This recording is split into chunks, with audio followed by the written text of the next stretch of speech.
Alright, so I'm going to do this video on the Vivint solar contract that I got from a customer. Well, they're not a customer, and they did decide not to sign it, and they decided not to go with Vivint after seeing some of the things that are in their agreement.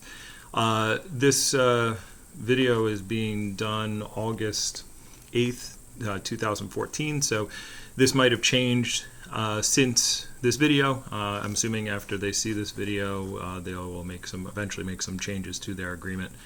But what you need to know about Vivint is a company that they're founded in Provo, Utah. They were started by Mormons who were very good at going door to door. They would go to door and talk about religion. So they are very good at speaking to people, knocking on the door, dealing with objections, and getting people to agree. And they don't really, care about rejection all that much. So what Vivint does is they send this group of very good, well-trained door knockers. They find different areas. They find an area that doesn't have a lot of trees, and they basically just canvass the area, for about a month or so, and then they move on to someplace else.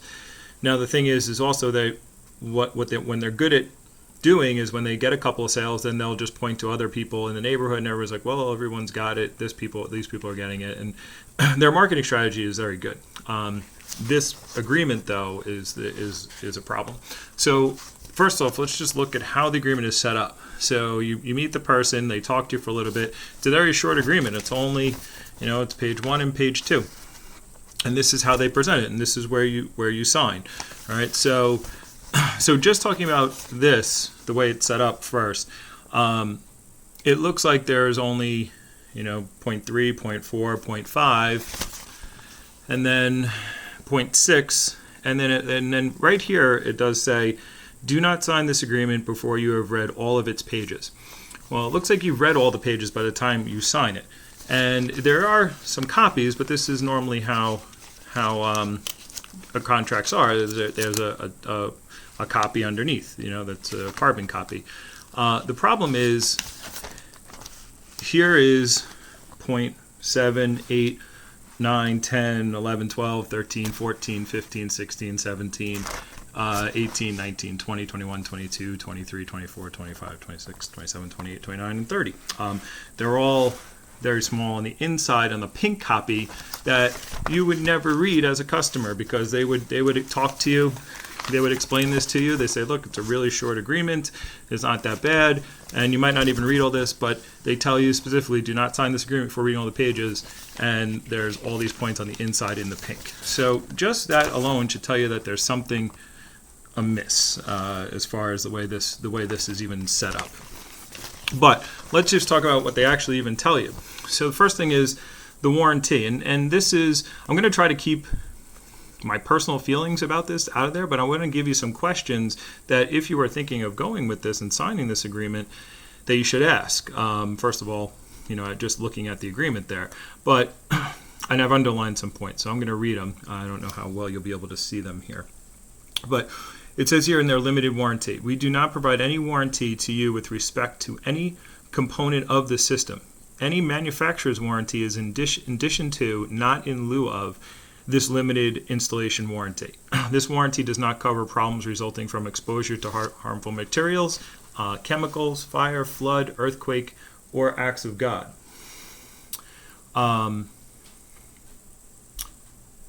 Vandalism, alteration of the system, and anyone not authorized by us, or any other good cause beyond our control. So basically, my question there would be, so what are you warranting? So you're not getting any warranty from Vivint. I guess their warranty is on workmanship, as they put it up there, but not on any of these other problems or issues. So anything happens, you're basically worrying on the manufacturer's warranty. So if you call Vivint and say I have these issues, they will direct you to the manufacturer. So the solar system, the modules here, if you see the manufacturer's warranty, so the modules are guaranteed for 20 years. And they tell you that they will degrade over time. Now, again, this is the manufacturer's warranty, not Vivint's warranty. So if that manufacturer goes out of business of solar panels, what happens to your warranty? Like Vivint might still be around, but what if this solar company, which you don't even know that you're buying panels from, isn't around anymore? Vivint's not guaranteeing their panels. So if they break, I don't know where you're going from there. It says the system's inverters may carry a minimum manufacturer's warranty of 10 years against defects or component breakdowns. So you're signing a 20-year lease, but the inverter only has to be warranted for 10 years. So after 10 years, what happens then? Who do you call? You can't call Vivint. You might have to buy a new inverter or have a new inverter put in. An inverter currently costs anywhere from $1,000, maybe up to $1,500. So this is the manufacturer's warranty. So Vivint's not taking any responsibility for any of their parts. So you buy it from them. They install it. You have to deal with these two other manufacturers who you don't know who they are at this moment when you're signing this. So this is just the warranty that's on there. So again, you're signing a 20-year lease. So these are questions that, who do you speak to? Who do you call if these things happen? Do you have numbers? Do you have a way to and what kind of service are you going to get?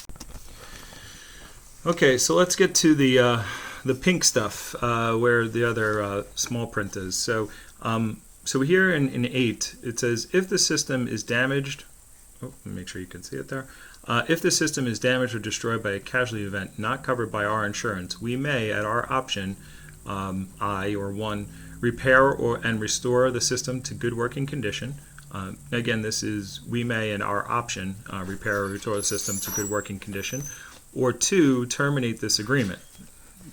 So, and at your election, either convey the system in its then existing condition, which means you will just now have a broken solar system, as is where it is, to you for no additional consideration, or they will remove the system from your property. So, depending on if you have any kind, so if their insurance basically doesn't cover the damage done for whatever reason, they might take it down, or they might terminate your agreement, or you can just leave a broken system up there.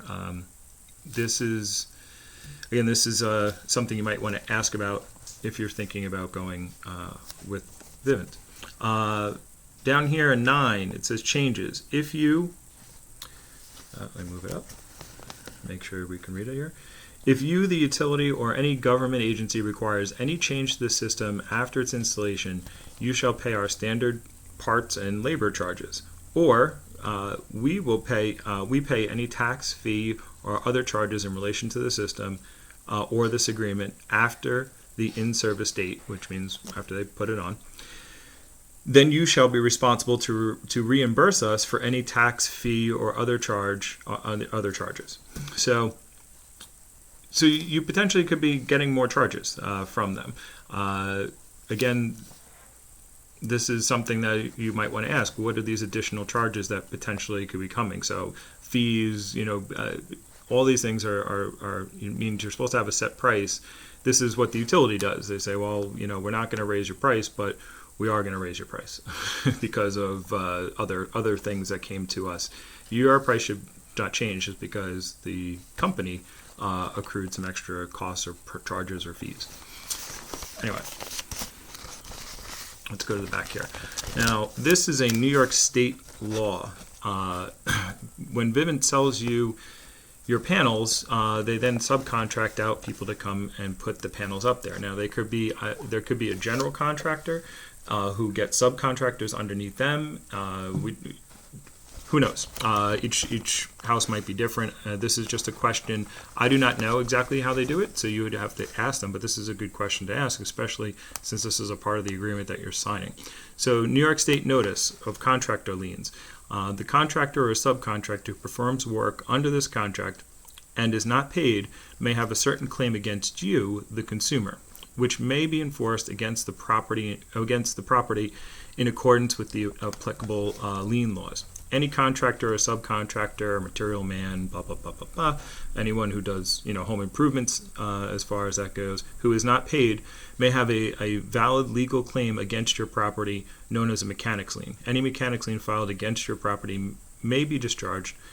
Payment of the agreed upon price under the home improvement contract prior to filing the mechanics lien. may invalidate such a lien.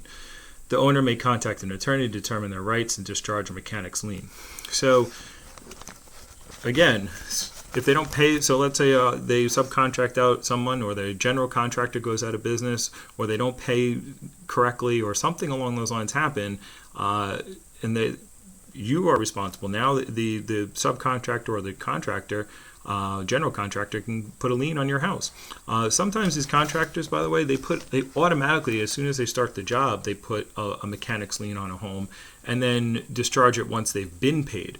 So, and sometimes they forget to discharge it or go and do it, or you might not even know about it. So when you go to sell your house and all of a sudden you find out there's a lien somewhere on the house. All right, so the final line here on this, on number 30 down here, it says, it's in a different font, but this is more of the New York law, but it says, pursuant of terms of this agreement, if you fail to make any payment when due hereunder, we may file a lien on your property as well. So it also means Vivint, so you don't pay Vivint, they will file a lien on your house. So these are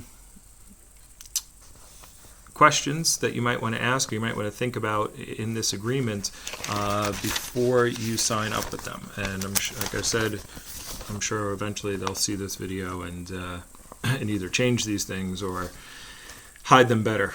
So that's the Vivint agreement.